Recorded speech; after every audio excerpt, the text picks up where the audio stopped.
Olá, tudo bom? Olha, o nosso bate-papo de hoje é algo muito comum que eu queria estar conversando sobre família. Vamos pensar sobre os tipos de famílias? Bom, não seria. hum, Talvez não seria tipos de famílias, né? Mas as situações familiares. Vamos pensar que você conhece, que eu conheço, né? Seja minha própria família, né? Existem famílias que têm pais, né? Tem o pai, tem a mãe, mas onde o pai não é presente, ou a mãe não é presente, ou os dois não são presentes porque trabalham e só estão com o filho à noite, o filho vai para a creche, fica o dia todo na creche, ou fica com o avô, com a avó, com a tia. Existem famílias onde os pais são divorciados, é, a mãe criou sozinha seus filhos, ou arrumou, ou casou com outra pessoa, ou em vez de ser a mãe, o pai.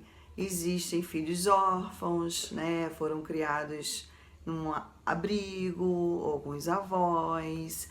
Existem famílias também onde os pais estão juntos, né? Você nasceu, cresceu com seu pai.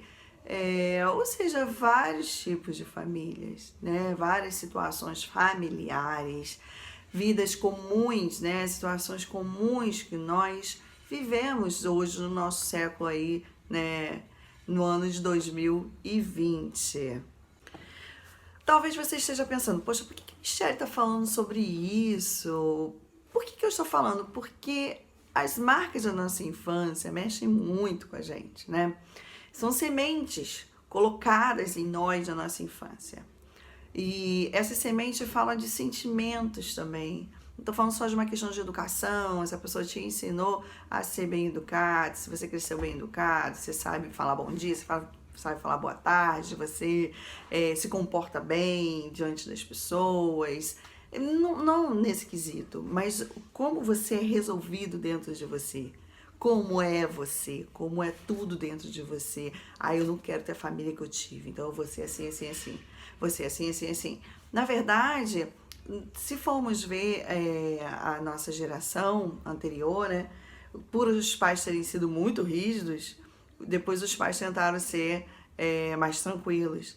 E esse muito tranquilo acabou deixando a corda levar, e aí não alcançamos o equilíbrio. A verdade é como alcançar o equilíbrio das coisas. Esse é o ponto de fato que nós deveríamos chegar, no equilíbrio.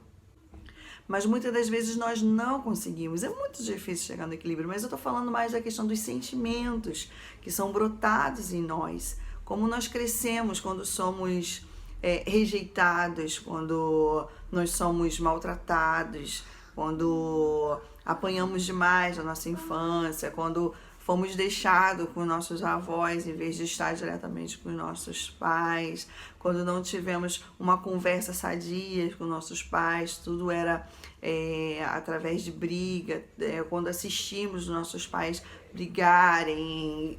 Ou seja, são muitas situações que eu tenho certeza que você está pensando agora nas famílias que você conhece ou até mesmo na sua própria história. Eu mesma tive uma família onde meus pais viviam brigando, meu pai não tinha um trabalho fixo, minha mãe que ajudava, minha mãe precisava correr atrás, fazendo costuras, dentre várias coisas. A gente sempre tinha uma tia que ajudava a gente. Um pai que bebia muito quando nos via na rua, não falava com a gente, atravessava para não falar. Então, várias marcas foram formadas dentro de mim. E a questão é o que fazemos com essas marcas, o que fazemos com esses sentimentos que, sem perceber, tomam conta da gente, nos formam. E eu queria ler o livro Paternidade Espiritual, já foi falado em alguns momentos, né, nos nossos bate-papos, mas eu queria ler alguns trechos falando sobre esse livro. Dia 5 de dezembro de 1960, em Realengo, Rio de Janeiro, nasci. A minha mãe, ajudada por uma parteira, me deu à luz no interior da casa de uma amiga. Dona Daura estava só, porque além de pobre, era solteira. Naqueles anos, mãe solteira sofria muitos preconceitos, principalmente se soubessem que o pai era um homem casado e vivia com a sua família. A minha mãe foi muito corajosa. Poderia ter me abortado, entretanto, hoje eu sei que foi a mão do nosso Deus que fez isso. Iniciando este assunto, gostaria de compartilhar um pouco da minha história, contar como foi a minha vida com o meu pai. Eu me chamo Sérgio Rodrigues Franco e só tenho o sobrenome da minha mãe. Meu pai era um homem casado que um dia conheceu minha mãe e cometeu adultério com ela e daí 2 filhos nasceram. Ele não assumiu nenhum dos filhos porque tinha esposa e filhos. Minha mãe, então, nos registrou apenas com o sobrenome dela. Lembro-me do meu pai vagamente quando eu era criança. Tem uma imagem dele chegando na casa onde eu morava. Ele sacou uma pistola e colocou sobre a mesa. Naquela ocasião, meu pai era sargento do exército. Também me recordo de minha mãe se encontrando com ele numa praça perto da minha casa. Enquanto eu brincava, eles conversavam alguns minutos. Ele deixava uma bolsa com ela e se retirava. Esses encontros se tornaram cada vez mais raros, até que minha mãe se cansou de ir para a praça e voltar para casa sem encontrá-lo. Lembro-me que na última vez a minha mãe foi comigo até a entrada da plataforma do trem na estação de Magalhães de Bastos e ele sequer saiu da estação. Entregou a bolsa por entre as grades da roleta. Acho que já estava estudando, pois eram livros. Acho que eu já estava estudando, pois eram livros da escola. Depois disso, uma vez na casa do meu tio, eu já era adolescente. Ele passou por mim e nem me recordo se me cumprimentou. Esta, com certeza, foi a última vez que nos vimos. Continuando alguns trechos, foi assim: carregar no nome apenas o sobrenome da sua mãe gera alguns constrangimentos. Na minha certidão de nascimento não constava o nome do meu pai. Lembro-me de várias vezes alguém me perguntar: nome do pai? E eu responder: não tenho. Como assim? Todos têm pai. E eu retornava: nem todos. Quando a pessoa era discreta, o assunto ficava ali entre nós. Mas quando o burocrata era enrolado, perguntava em alta voz: ô fulano, tem um menino aqui que não tem pai. Como é que eu faço? Nesta hora eu queria morrer. Era tão constrangedor que eu queria sair correndo e não voltar nunca mais. A cara certamente ficava vermelha, pois sentia o meu rosto queimar. Bom, eu estou pulando algumas partes. O interessante é você comprar esse livro, porque ele é muito bom. Não tem como ler o livro todo, porque ele é bem grande, assim, né? Num bate-papo. Mas busque comprar o livro, que é muito bom. Eu ganhei de presente. Fiquei muito feliz. Esse trecho, olha só. Durante meu tempo de trevas, ou seja, sem Jesus, costumava beber, me embriagar e tentar cantar e tocar violão. Uma das minhas músicas prediletas era Minha História, de Lúcio Dalla, Francisco Buarque de Holanda e Paola Palotina. Quando eu ficava doidão, me batia uma angústia muito forte, uma tristeza suicida. E eu me via na letra das canções. Depois você procura lá a canção. Ou seja, né, a falta de um pai. O que é pra gente a falta de um pai? Uma falta de uma mãe, as brigas familiares, a falta de uma família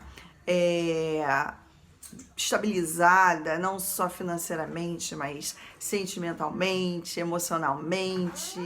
Eu mesma, aos meus 16 anos, eu pensei em acabar com a minha vida.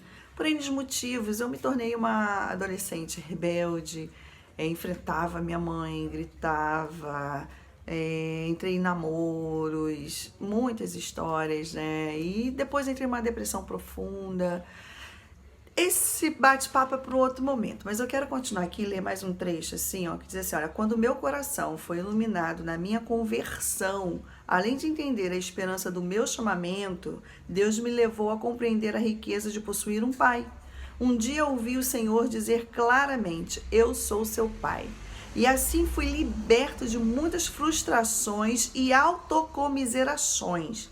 Antes, eu pensava que as pessoas tinham obrigação de me amar, porque meu pai me rejeitara e eu fora criado numa condição muito pobre e solitária. Muitas vezes eu maltratei minha esposa e depois usava a desculpa de que nunca tivera referência familiar. Nós vamos colocando desculpas para várias coisas, né? Mas Jesus, ele quer mudar tudo isso dentro de nós, né? Há pouco tempo eu estava falando com uma pessoa que vive alguns conflitos, né? De filhos e tal.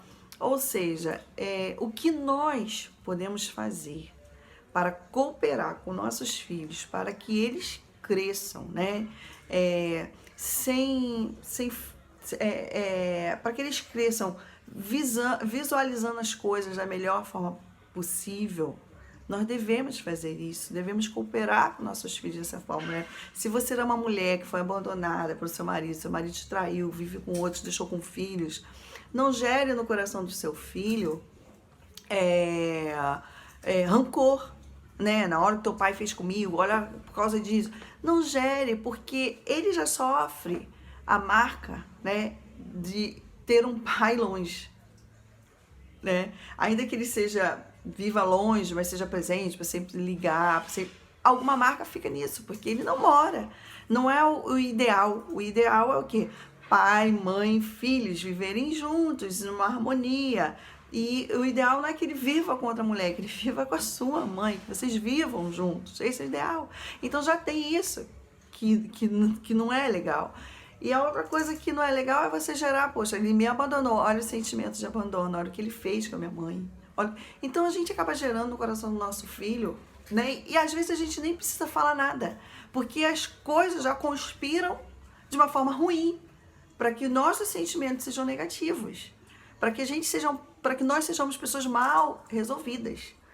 Já conspiram para isso. Então nós precisamos sempre buscar cooperar com nossos filhos, né? Olha, eu não sei qual o sentimento que você tem, ou olha, você sempre já falou isso do seu pai, que você pensa da sua mãe, ou vice-versa, a história que seja, né? Ou porque você perdeu, olha, não olhe desse jeito, olhe para essa forma, né? É que Deus, se for um caso do pai que abandonou, é que Deus tenha misericórdia, que você tenha amor, porque Deus ama, Deus quer salvar a todos. Tudo implica da forma que nós reagimos e a forma que nós ensinamos os nossos filhos, sabe? Então, assim, o bate-papo hoje era, cara, quem mudou a minha história foi Jesus. Quem mudou a história de Sérgio Franco foi Jesus. Quem pode mudar a sua história é Jesus. E Jesus nos ensina como devemos nos comportar diante dessas situações. Ele sara as nossas feridas, mas nós precisamos nos colocar para que ele faça isso, sabe? Não tenha sentimentos de rancor, sabe? Ainda que você não tenha tido oportunidade, que depois o Sérgio Franco, ele fala que ele teve com o pai, o pai quis até colocar o nome, né, lá, o sobrenome dele, e ele falou, não, pai, eu já entendi, Jesus já falou comigo, Jesus já mudou minha história, né, ele já estava com o coração resolvido,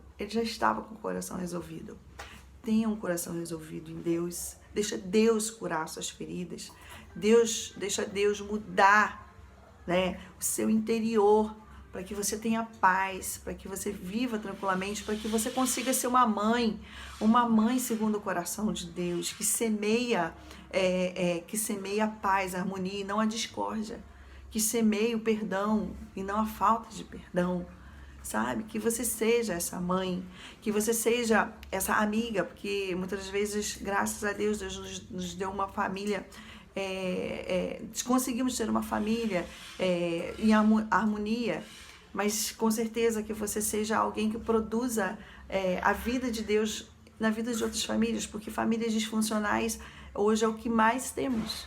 Então gere no coração das pessoas o perdão, a paz, o amor, a vida de Deus, porque ela em nós transforma todas as coisas. Um trecho do livro que eu leio, né, que o Sérgio Franco, ele fala que tratava a esposa de certa forma por causa daquilo que ele tinha no interior dele, né, e ele também exigia amor das pessoas. Ele não era bem resolvido, não era. Nós precisamos ser.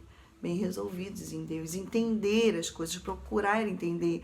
Eu, quando conheci Jesus, eu comecei a compreender o meu pai, busquei entender por que ele era aquele tipo de pessoa, sabe? Ao ponto de eu me arrepender, pedir perdão a ele, pedir perdão à minha mãe também, por todos os sentimentos que eu tinha de raiva, de ódio, e pela filha que eu me tornei. E a culpa não era deles eu ter me tornado rebelde.